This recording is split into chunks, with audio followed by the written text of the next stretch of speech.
Dengan uang, kita bisa membeli apa aja, tapi tidak segalanya bisa kita beli.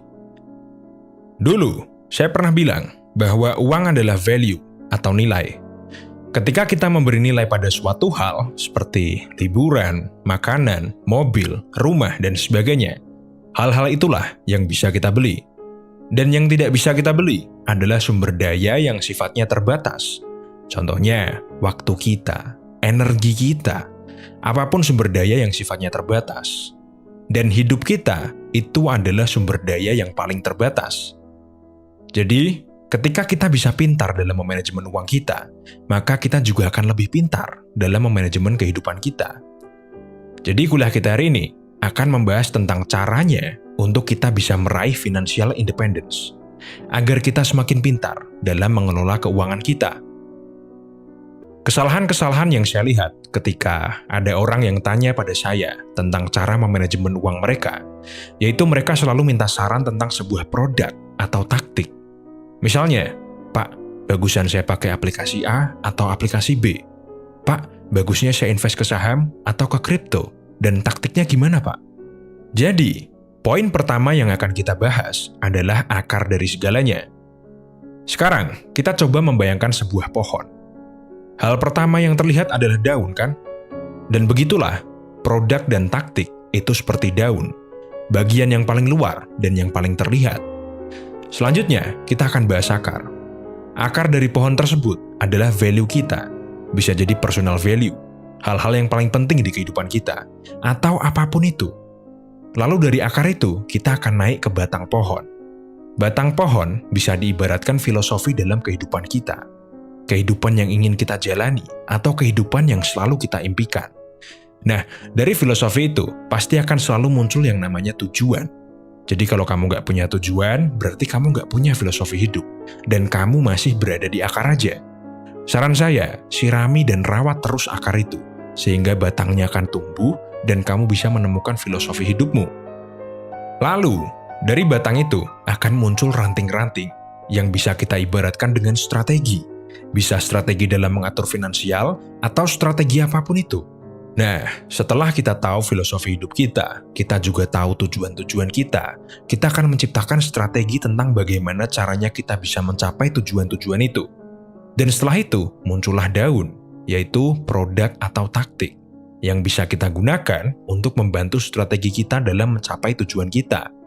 Jadi, kalau kalian tanya sama saya tentang produk, teknik, atau taktik, itu berarti kalian cuma megang selembar daun aja, tanpa memiliki sebuah sistem yang dibangun dari akar kehidupan kalian. Maka dari itu, kalian harus bersabar. Ketika saya bahas keuangan, bahas bisnis, pastikan saya selalu harus mulai dari fondasinya kan? Dari akarnya dulu, baru setelah itu kita naik pelan-pelan. Tapi kenyataannya, banyak yang sudah merasa besar kepala dan justru malah mengkritik cara saya dalam mengajar. Jadi, sementara saya pause dulu kuliah finansial dan kuliah bisnisnya.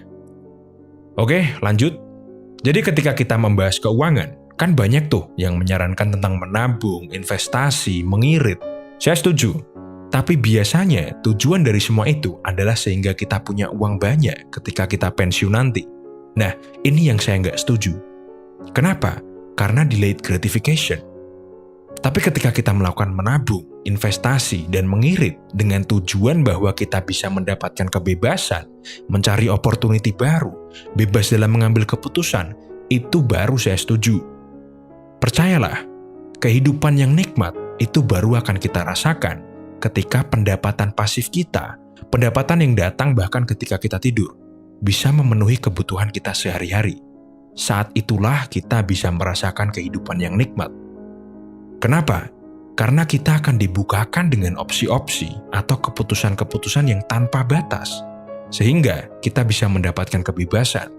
Kebebasan untuk melakukan apapun yang kita inginkan. Apapun itu. Mau kita stay di zona nyaman dan terus bekerja, atau kita mau ganti karir, atau mau jadi full-time parent, mau keliling dunia. Jadi apapun keputusan kita, apapun pilihan kita tidak perlu pusing-pusing untuk memikirkan nanti kita hidup pakai uang apa. Nah, poin selanjutnya, tujuan untuk bisa mempunyai passive income yang bisa memenuhi kebutuhan kita, saya rasa semua orang harus punya tujuan itu. Nah, caranya untuk mencapai itu, mencapai financial independence, kalian hanya perlu melakukan 3 langkah. Yang pertama, tingkatkan pendapatan kita. Yang kedua, investasikan pendapatan kita. Yang ketiga, ulangi dan konsisten melakukan langkah pertama dan kedua.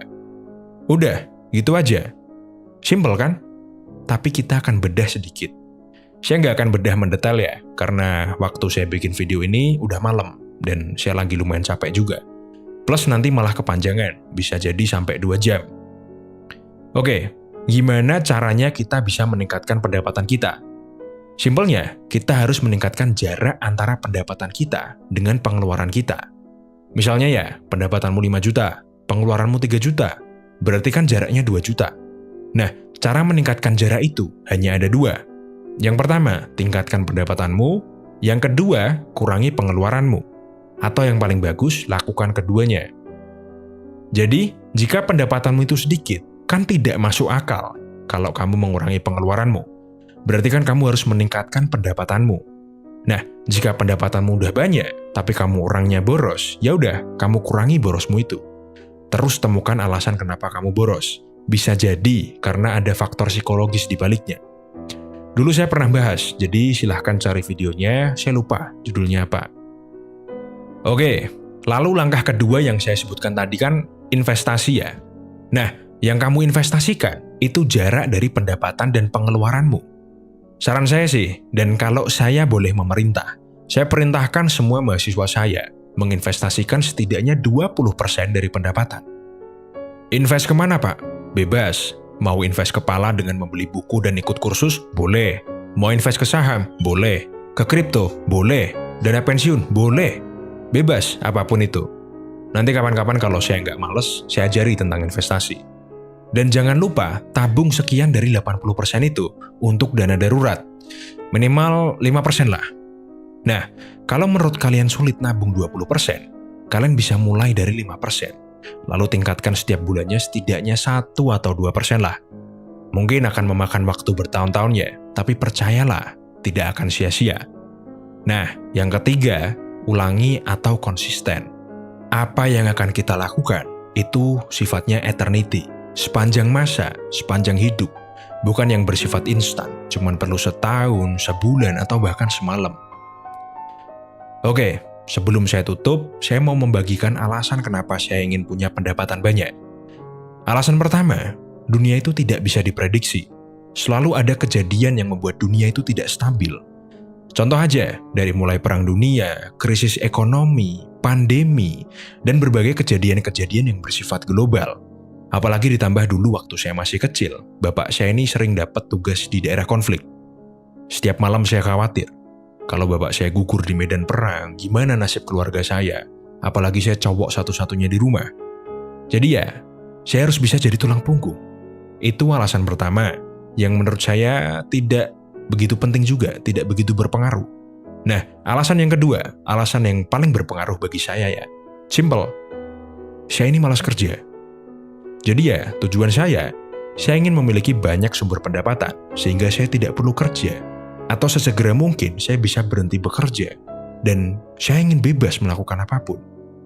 Goal saya sih, tujuan saya pengen financial freedom sebelum saya umur 40 tahun. Jadi di umur 40 saya udah nggak bekerja. Oke, sekian dari kuliah kita hari ini. Jangan lupa like, share, dan subscribe.